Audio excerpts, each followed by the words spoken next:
A billionaire single had thought he had finally found the perfect nanny for his silent little girl.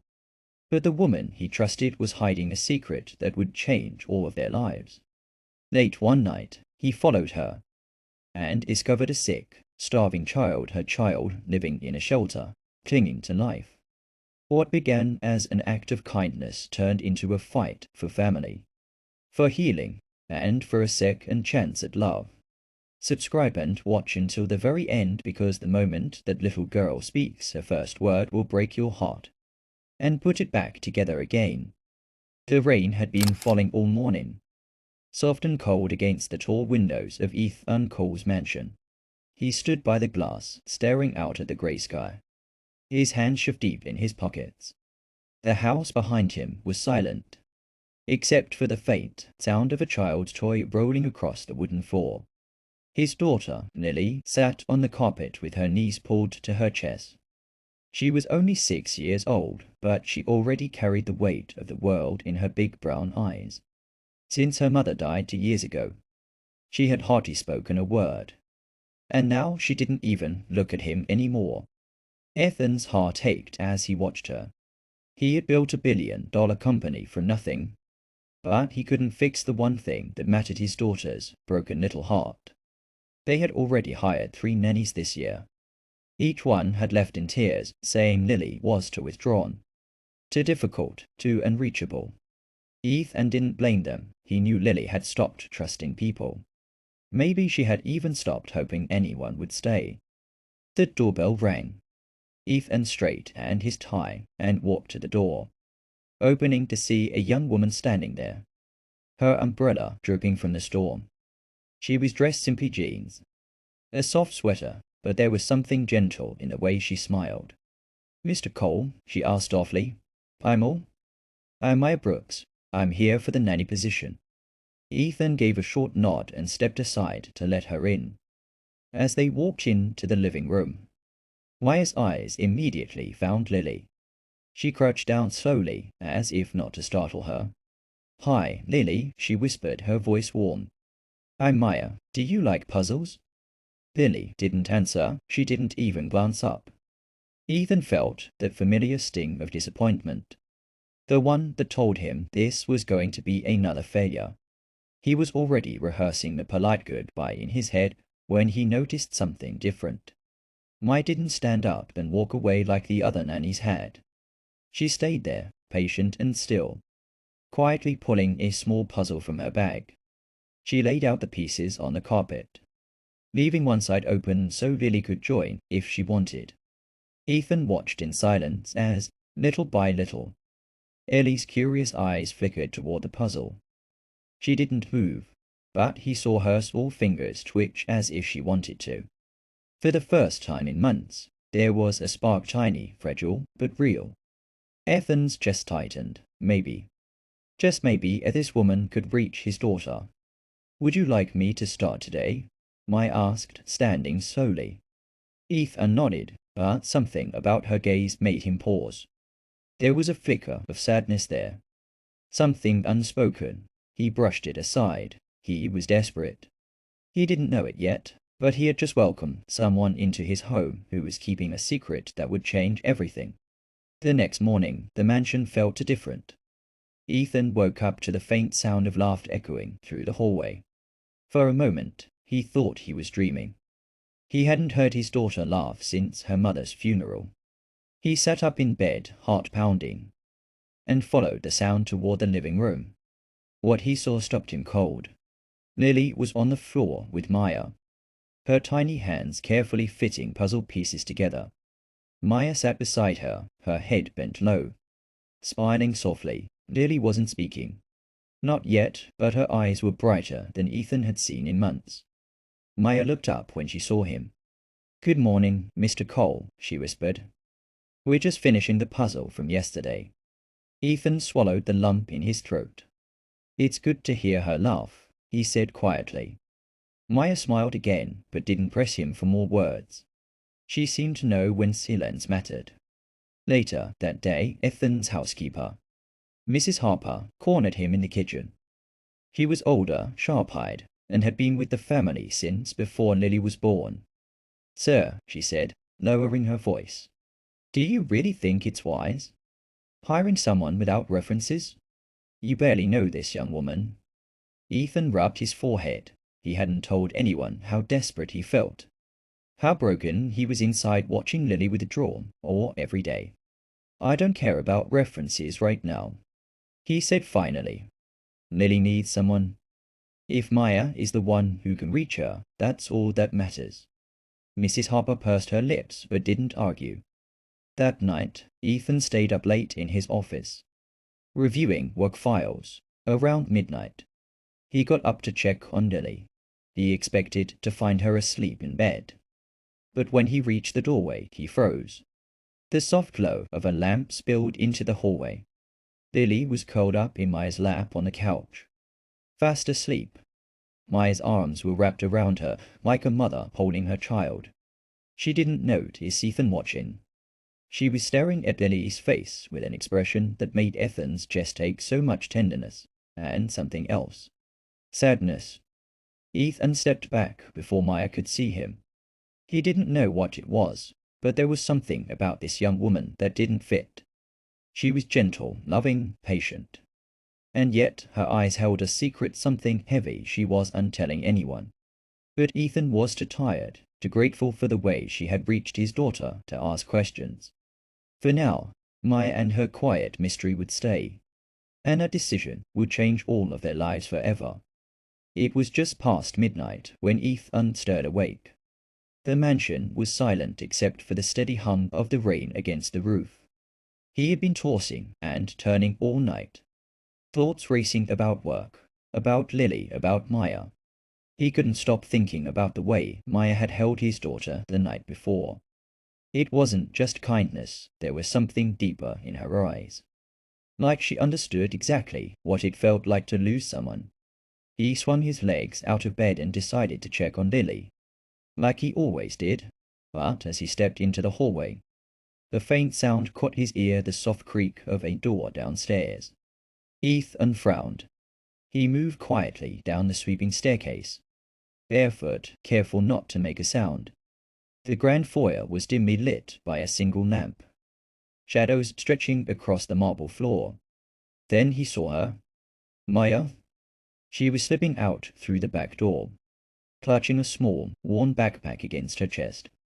Her face was tense, her eyes darting as if she didn't want anyone to see her. "Maya?" Ethan's voice broke the silence, low but firm. She froze. For a long second, she didn't turn around. When she finally did, her face was pale. "Oh, Mr. Cole," she stammered. I'm sorry, I didn't mean to wake you." Ethan stepped closer, his brow furrowed. "Where are you going? It's after midnight." Maya shifted on her feet, her fingers tight and around the strap of her bag. I just needed some air. Couldn't sleep." He studied her. Something wasn't right. "With your bag?" he asked, nodding to the backpack. Maya hesitated. "It's nothing. Just a personal things. I'll be back soon, I promise." Ethan wanted to press further. But in that moment, he heard Lily stir upstairs, a soft whimper, the kind she always made when she woke up frightened. He sighed, torn. "Fine," he said quietly. "But please don't leave without telling me next time." Maya nodded quickly and slipped out the door into the cold night. Ethan carried Lily back to bed and sat at the edge of her mattress until she drifted off again. But his mind wasn't at ease. Why had Maya left in the middle of the night? And why did he feel deep in his gut that she was hiding something? The next day, Ethan watched her more closely. She was patient with Lily, gentle in a way that melted his heart. But he noticed how tired her eyes looked, as though she hadn't slept at all.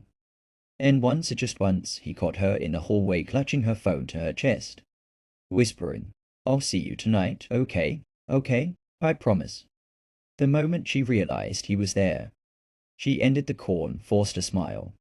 Something was going on, something she didn't want him to know. Ethan decided then and there he would find out the truth. That night, Ethan couldn't shake the unease curling in his chest. He sat at his office desk, pretending to work. But his mind kept drifting to the memory of Maya slipping out of the house the night before. Her pale face, her hurried words, the way she clutched that bag as if her life depended on it. When the clock struck midnight again, Ethan's decision was made. He left his office, careful not to make a sound as he stepped into the dark hallway. He knew Maya's pattern. By now she checked on Lily around this time, then disappeared out the back door. And tonight he was going to follow her. Ethan hid in the shadows near the kitchen, holding his breath as he waited. Minutes passed. Then, just as he expected, Maya appeared. She tiptoed through the kitchen, wearing the same soft sweater she always wore. The backpack was strapped to her shoulders again, and in her arms she carried a small paper bag like it held something fragile. She didn't notice Ethan. She never even glanced his way as she slipped through the back door and into the cold night. Ethan grabbed his coat and followed, staying far enough behind that she wouldn't hear his footsteps. The city was quiet at this hour, the streets wet and shining under the dim glow of the street orchid. Maya walked quickly, glancing over her shoulder now and then as if she feared someone was following her. Ethan's heart pounded. Where was she going? After several blocks, she turned down a narrow alley and slipped inside a run-down building with peeling paint.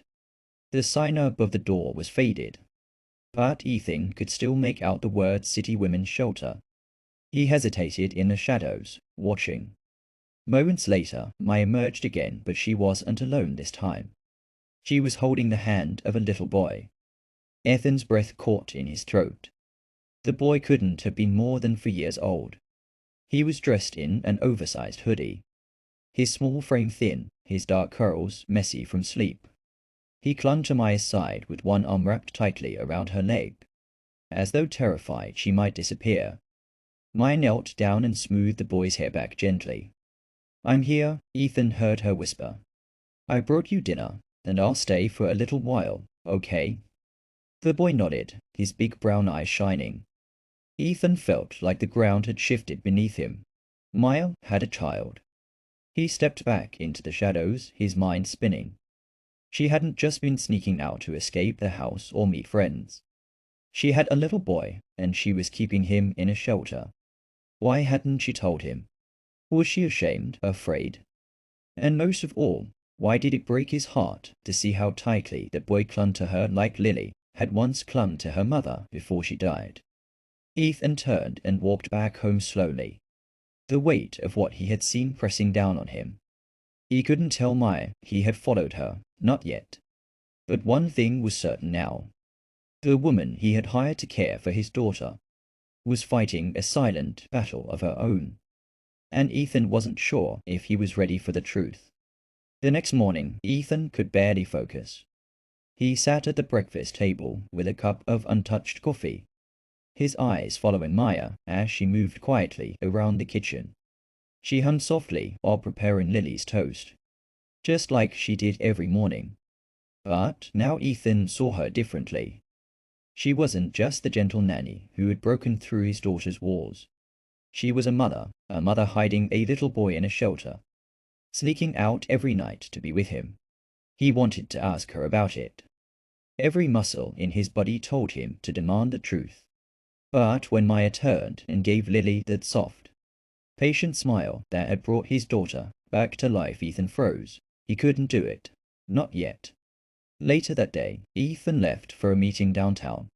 Maya took Lily to the park near the mansion, hoping the crisp autumn air would cheer her up. Lily hadn't spoken a full sentence in almost 2 years, but Maya had a way of making her relax. As they walked, Lily suddenly tugged on Maya's hand, pulling her toward a familiar alley. Maya's heart stopped. It was the same alley where the women's shelter was. "Lily, no," Maya whispered, glancing around nervously. "We should stay at the park, sweetheart." But Lily was determined. She had seen the small boy standing outside the shelter, or the same boy Maya had visited every night. He stood barefoot on the concrete, clutching a threadbare stuffed bear. His wide brown eyes locked onto Lily's, and for a long moment neither child moved. Then Lily did something Maya hadn't expected. She walked forward, Slowly, carefully, she knelt in front of the boy and held out her small hand. He hesitated, then placed his tiny fingers in hers. Maya's heart cracked. Lily, she whispered, tears filling her eyes. This is Jacob. The boy looked up at Maya and gave a shy smile. Hi, he said softly. And then it happened, something Maya hadn't seen in 2 long years. Lily whispered, hi. Maya covered her mouth to keep from crying out. It was the first word Lily had spoken in so long, and it was to Jacob. The children sat together on the sidewalk, quietly playing with the stuffed bear. Maya sank down beside them, overwhelmed by the sight. For a fleeting moment, it felt like they were a family, just 3 broken hearts finding comfort in each other. But then Maya's phone buzzed in her pocket. She glanced at the screen and felt the blood drain from her face. It was Ethan, and his message was clear. I know, Maya, we need to talk. Maya's hands shook as she read Ethan's message again. I know, Maya, we need to talk. She tucked her phone into her pocket and tried to stay calm. Lily was sitting cross-legged on the sidewalk, her tiny fingers tracing the fur of Jacob's worn stuffed bear. Jacob sat close beside her, his head resting lightly against her shoulder. Maya's chest tightened at the sight. She wanted this moment to last forever. But then she heard footsteps. She looked up and saw Ethan walking toward them from the end of the alley, his tall frame cutting a sharp figure against the dim autumn night. Maya's breath caught. Mr. Cole, she whispered, standing quickly.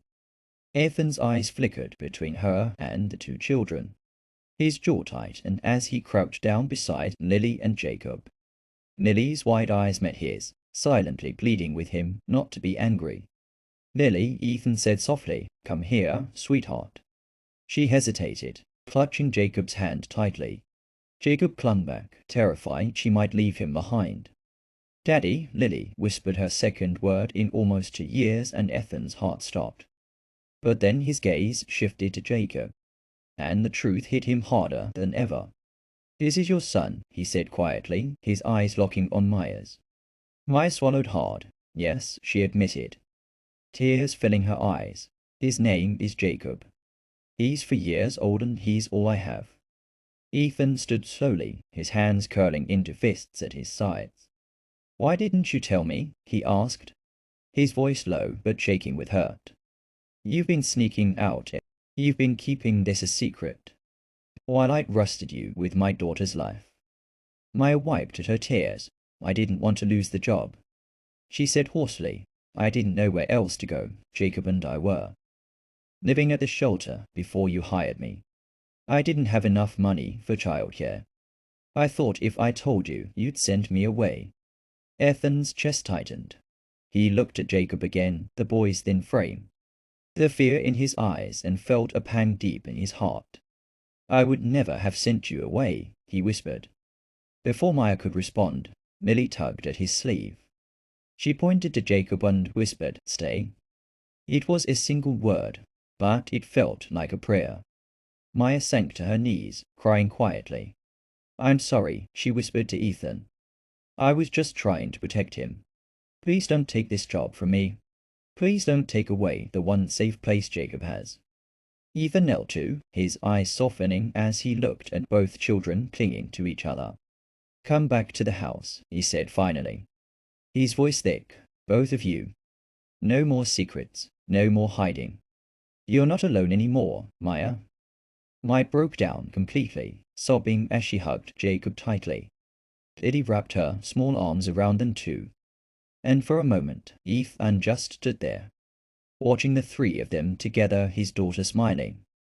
Jacob finally at ease, and Maya, who had carried a burden far too heavy, all on her own. And Ethan knew, deep in his heart, that his home would never be the same again. That night, Ethan brought Maya and Jacob back to the mansion. Mrs. Harper, the housekeeper, opened the door and immediately noticed the little boy clinging to Maya's side. Her sharp eyes narrowed. Who is this? She asked. This is Jacob, Ethan said firmly, stepping past her. He and Maya will be staying here from now on. Mrs. Harper's mouth opened. but she quickly closed it again when she saw the look on Ethan's face. She had known him for years, long enough to understand that when he made a decision like this, he didn't want anyone questioning it. Still, she muttered to children, "Mr. Cole, this is highly unusual." "Unusual or not," Ethan said softly, glancing at Lily holding Jacob's hand. "It's the right thing to do." That first night, I tucked Jacob into a warm bed for the first time in months. He looked around the large, soft room with wide, disbelieving eyes. "Do we really get to stay here?" he whispered. Maya's heart squeezed. She brushed his curls back from his forehead. "Yes, baby, we're safe now." Jacob smiled faintly and closed his eyes, drifting off to sleep. Maya lingered in the doorway, her heart full and aching at the same time. For the first time in a long time, she allowed herself to hope. But the hope didn't last long. The next morning, Jacob woke up coughing a deep, rattling cough that shook his tiny body. His skin was pale and clammy, and he refused to eat. Maya panicked, kneeling beside him. "Jacob, honey, what's wrong? Are you cold?" He only whimpered and buried his face in her chest. Ethan walked into the room just as Maya's tears began to fall. "What's happening?" he asked sharply. "He's sick," Maya whispered, her voice trembling. "I think he's been sick for a while. But the shelter didn't have proper doctors. I didn't know how bad it was." Ethan knelt beside her, pressing his hand gently to Jacob's forehead. It was burning with fever. "We're taking him to the hospital now." Minutes later, Ethan's car sped through the city streets. The night air filled with the sound of Jacob's labored breathing. Maya sat in the back seat with him, whispering prayers against his hair, her tear soaking his hoodie. Lily sat quietly beside them, holding Jacob's hand as tightly as she could. Ethan kept his eyes on the road, his jaw tight, his heart pounding. He couldn't stand the fear in Maya's voice, or the way Jacob's small body felt so fragile in her arms. And in that moment, he realized something he hadn't wanted to admit before. He couldn't lose this boy. He couldn't lose Maya. They weren't just guests in his house anymore. They were family. The hospital was bright and cold, the smell of antiseptic stinging Maya's nose, as nurses hurried Jacob into an exam room. "Please," Maya begged, clutching the sleeve of the doctor's coat. "He's burning with fever. He hasn't eaten in 2 days.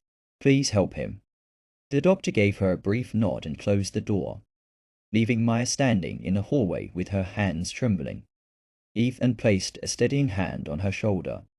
"He's in good hands," he said gently. But Maya shook her head, tears spilling down her cheeks. "What if it's too late? He's been sick for weeks and I didn't even notice. I was too busy trying to hold everything together. What kind of mother does that make me?" Ethan's heart twisted. He stepped closer and lifted her chin with gentle fingers. "It makes you a mother who has been fighting alone.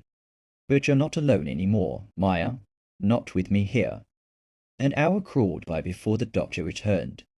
"He has pneumonia," the doctor said, pulling off his gloves.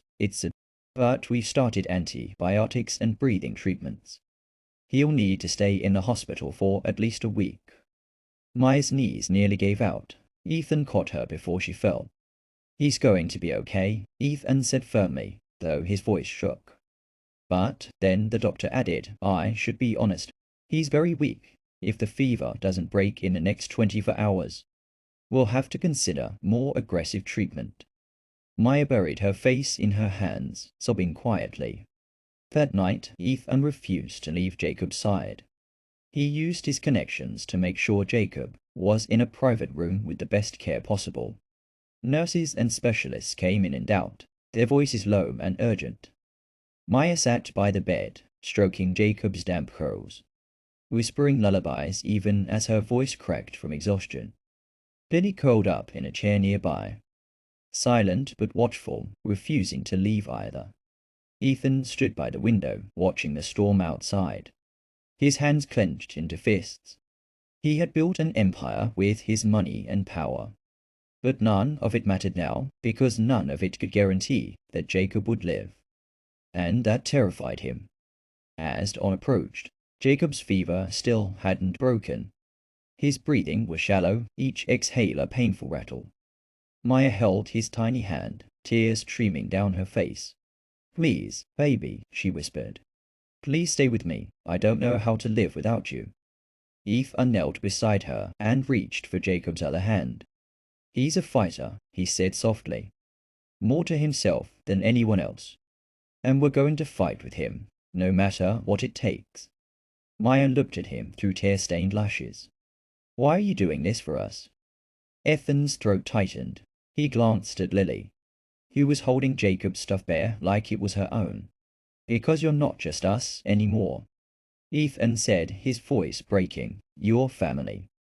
The hospital room was so quiet that Ethan could hear the rhythmic beeping of the monitor marking Jacob's fragile heartbeat. Each beep felt like a countdown, and each one made Maya's grip on her son's hand tight and even more. The doctor's words still echoed in her head: "If the fever doesn't break sooner." She refused to think about what came after those words. Maya had cried until there were no tears left, just silent prayers whispered against Jacob's damp hair. She felt Ethan's steady presence behind her, one hand resting gently on her shoulder. "You're not alone," he whispered again. Suddenly, the monitor let out a piercing alarm. Jacob's small body jerked, his breathing slowing, then becoming frighteningly shallow. The nurse who had just walked in froze for half a second before calling out, "Code Blue, room 312. Maya's heart stopped. "No, no, no," she cried as the doctors and a team of nurses rushed in. "Ma'am, we need you to step back," a doctor ordered. But Maya couldn't move. "He needs me," she screamed, her hands clutching Jacob's fingers. Ethan gently pulled her back, his arms wrapping around her as the doctors worked. "Let them do their job, Maya," he said softly, his voice shaking. "Please, you have to trust them."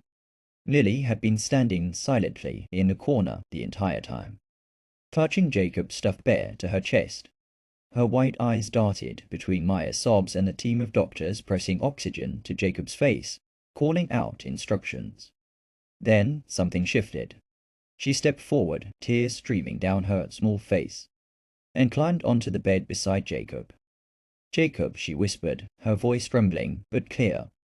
"Don't go, please. You're my friend now. Stay with me." Maya gasped. Ethan's heart clenched. It was the first full sentence Lily had spoken since her mother died. One of the doctors glanced up at the monitor. "He's stabilizing," she called out. The alarm slowed. Jacob's tiny chest rose and fell. Stronger this time. The fever hadn't broken yet. But the boy was still fighting. The doctor finally stepped back. Exhaling, "He's out of immediate danger. We'll keep monitoring him closely." Maya fell to her knees beside the bed, pulling Lily and Jacob into her arms. She kissed Jacob's forehead over and over, sobbing with relief. "Thank you," she whispered to Lily. "You saved him." Lily looked up at Ethan then, her big brown eyes shimmering with tears. Can he stay with us forever?" Ethan knelt beside her, his voice breaking as he said, "Yes, sweetheart. Forever." But as the relief washed over them, Maya caught a glimpse of someone standing just outside the glass doors of the hospital room. Mrs. Harper. And she was on the phone, her face tight with worry, or was it disapproval? Maya's stomach dropped. She knew that look. Mrs. Harper was calling someone. But who? And why did it feel like the fragile little family they had just built was about to be ripped apart? Jacob's fever finally broke 2 days later. Maya sat by his bedside, tears of relief streaming down her cheeks as she felt his skin cool beneath her palm. He was breathing easier now, his small hand curled tightly around Lily's. "You're so strong, baby," she whispered, kissing his forehead. "You stayed with me." Jacob's eyes fluttered open, tired but full of light. I heard Lily," he whispered hoarsely. "She said don't go, so I didn't." Maya hugged both children at once, her heart overflowing. She didn't even notice Ethan watching from the doorway. his arms folded over his chest, his eyes soft with something deeper than gratitude. But their peace didn't last. As the doctor left the room, Ethan stepped into the hallway to stretch his legs and stopped cold. Mrs. Harper was waiting, her coat clutched in her hands. She looked like she hadn't slept in days. "Mr. Cole," she began, wringing her hands, "I know you believe you're doing the right thing, but I had to call social services.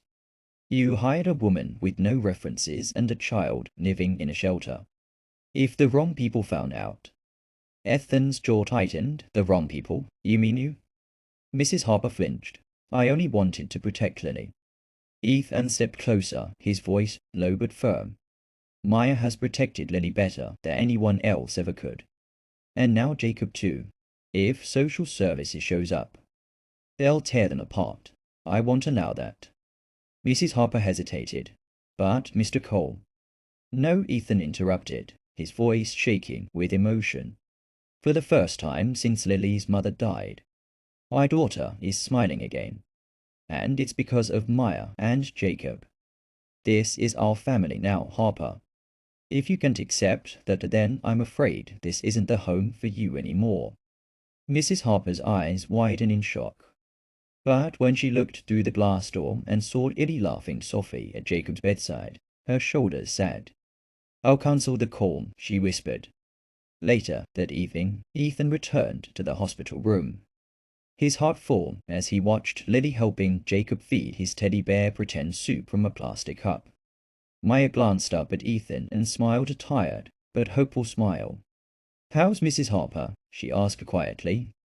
"She's learning," Ethan said with a small chuckle. Then he stepped closer, his expression serious. "Maya, I need you to know something. You and Jacob don't ever have to hide again. Not from me, not from anyone." Maya's breath caught. "Ethan." He reached for her hand, his voice soft but sure. "When Jacob gets out of here, I want you both to move into the mansion. Permanently. I don't just want you as Lily's nanny anymore. I want us to be a family, the four of us." Maya's tears spilled over as she gripped his hand tightly. "Are you sure?" Ethan looked at Lily, who was now feeding Jacob imaginary dessert and giggling. "I've never been more sure of anything." 2 weeks later, Jacob was finally strong enough to leave the hospital. Ethan carried him through the front doors of the mansion, Lily skipping beside them, Maya just behind. Their house didn't feel like the same cold, lonely mansion it once was. There was laughter now, footsteps, love. That night, as the children played in the living room, Maya stood beside Ethan on the balcony, the cool breeze brushing her face. "I was so afraid when I first came here," she admitted. "I thought you'd throw me out if you knew the truth." Ethan turned to her, his voice gentle. "The truth saved us, Maya. It brought you into Lily's life and into mine." She met his gaze, her heart full. "Into all of ours," she whispered. Inside, Lily climbed onto the couch and tugged Jacob's hand. "Jacob," she said softly, can we be brother and sister now?" Jacob's face lit up, and he nodded fiercely, yes. Ethan and Maya watched them, tears shining in their eyes. This wasn't how Ethan imagined his life turning out. But as Lily's laughter filled the air and Jacob ran into Maya's arms, he knew one thing with absolute certainty. He had a family again. And this time he would never let it go. The mansion was alive with laughter again. Ethan stood at the doorway of the living room, watching as Lily and Jacob ran around the couch, giggling so loudly it echoed off the once-empty walls. Maya sat on the rug, smiling through tears as she helped them build a lopsided tower blocks. "Careful, Jacob." She laughed as the tower wobbled. "I've got it," Jacob squealed. But it toppled anyway. Lily's laughter filled the air, and Jacob joined in, both children collapsing into Maya's arms. Ethan's chest swelled with warmth. It had been so long since this house had felt like a home. He stepped into the room, kneeling beside Maya and gently taking her hand. She looked up at him, surprised. "This isn't just a house anymore. Ethan said softly, "It's our home. And I don't ever want you to feel like you have to hide again." Maya's tears slipped free as she whispered, "Thank you for believing in us." Ethan glanced at Lily and Jacob curled up together. "You saved us as much as we saved you." Maya leaned her head on his shoulder. And for the first time in years, Ethan felt whole. This story reminds us all family isn't always who you're born with, it's who you fight for. If this touched your heart, please like this video. Subscribe for more stories like this. And share it with someone who needs hope today. And don't forget to hit the bell so you never miss a story that stays with you long after it ends.